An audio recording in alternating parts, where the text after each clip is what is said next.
Hey everyone, Luke here with another video. For those of you unfamiliar with our channel, my husband Tyler and I make weekly travel videos where we document our experiences since moving from North America to the UK.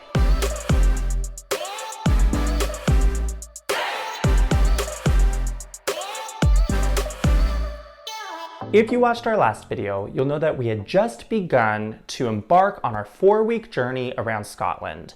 And we talked mostly about our experience in Glasgow and some of the national parks and natural areas in the eastern part of Scotland. In this video, I'm going to take you up more into the Highlands, and specifically we're going to focus on the scenic NC500 route, which takes you from Inverness all the way north to the top of the peninsula and then back along the western side of the peninsula. In our case, we didn't actually drive the entire NC500 route. We decided to stop in the town of Ullapool in order to be a launching point to head to the Hebrides Islands. But we did do a large portion of the NC500. So hopefully, if you are watching this, maybe we'll give you ideas for a future trip of your own in this part of Scotland. We left our Airbnb, which was just outside of Inverness, and headed north. First to the tiny town of Balintore, which features a statue called the Mermaid of the North. It has a little bit of a messed up story, to be honest with you, if you read the little plaque that's there.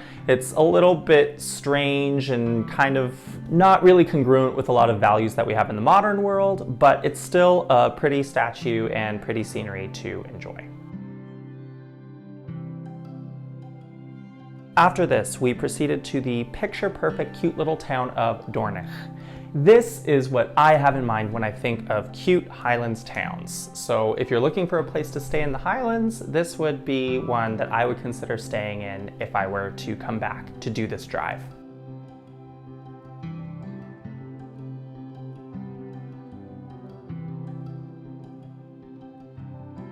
From here, we continue driving to the northernmost point of Great Britain, which is Dunnet Head. Once here, we enjoyed walking along the coast to the very scenic and beautiful Duncansby stacks. The rock formations here are so cool, and you could just spend so much time appreciating the beautiful landscape that is here.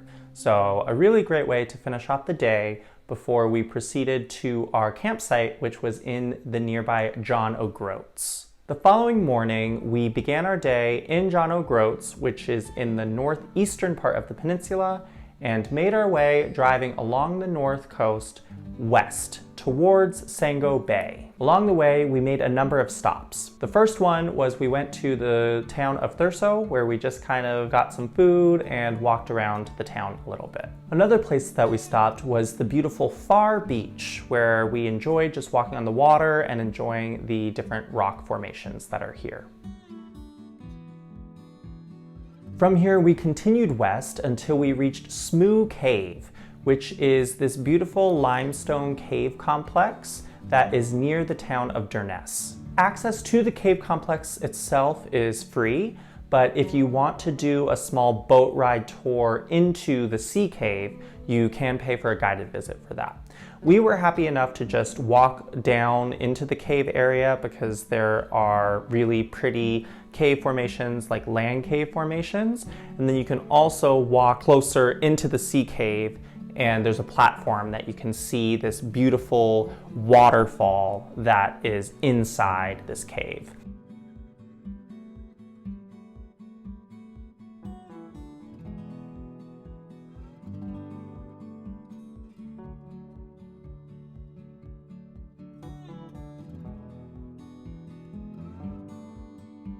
From here, we headed to our campsite, which was called the Sango Sands Oasis. And this was a campsite that I honestly cannot recommend enough if you are doing RV camping or tent camping like we did. This is probably one of the prettiest campsites I've personally ever stayed in because you just have access to these beautiful ocean views and beautiful beaches and cliffs, and it's just a phenomenal place to sleep.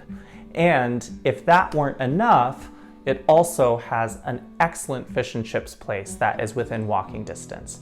Honestly, one of the best fish and chips I've had anywhere in the UK.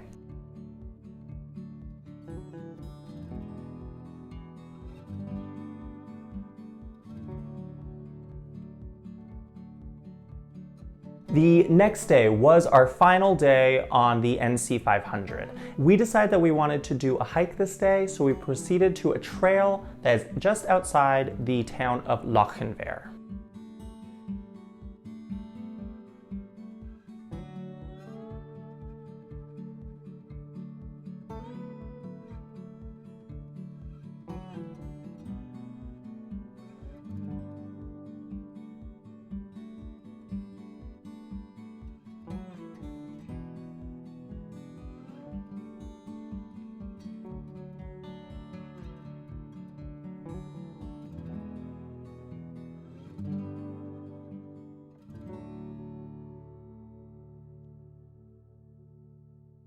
We really enjoyed this hike as it took us up to a really pretty lake that is right there in the mountains.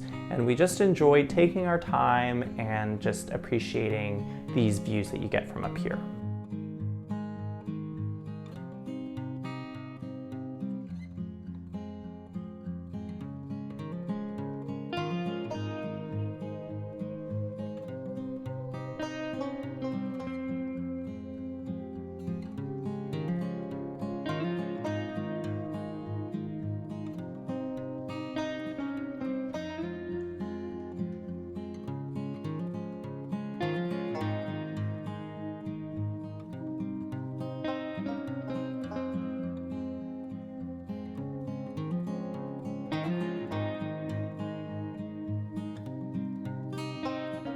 Our next stop was to Achmelvich Beach, which was honestly one of the most beautiful beaches I think we had ever visited.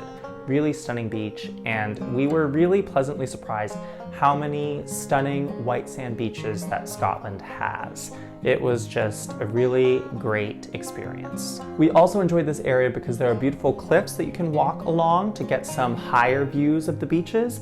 And if you continue walking on the cliffs, you can actually get access to a second beach that's on the other side of these cliffs. And we just really enjoyed walking around that beach as well. We even got the courage to take off our shoes and walk in the water a bit just to dip our toes in and see how the water was. And let's just say we confirmed that we will not be swimming in Scottish water anytime soon. So cold. Ooh, that's cold. Yep. That reminds you that we are in the UK. All right, I've gone far enough.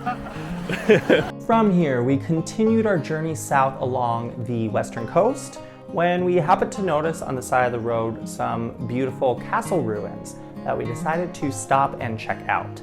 And were we glad that we did, because they were just so beautiful, really nice to just kind of walk around and explore. If you want to visit them, they are the ruins of what was called Ardvreck Castle, which was apparently a 16th century castle and was a stronghold for the MacLeods of Ascent. Once we were finished here, we headed to our final destination of the day, which was Ullapool. But I'm going to save that for the next video because we had a blast in the Ullapool area. It totally blew our expectations. It was so much cooler than we thought and an absolutely stunning area of Scotland. So stay tuned for our next video where we feature the various wonders in the Ullapool area, as well as when we take the ferry to the Isle of Harris and Lewis, which was honestly such a highlight of our trip. One of the most beautiful Scottish islands we have ever been to and cannot recommend enough. So definitely check that video out. I hope you enjoyed this video and learned lots of new things about this part of Scotland. If you did, be sure to give us a like, comment, and subscribe. Also let us know in the comments if there's any areas that we missed, because we love hearing from you guys about the various tips that you guys have in these areas that you visit. I can't wait to see you at the next video. Have a good one. Bye.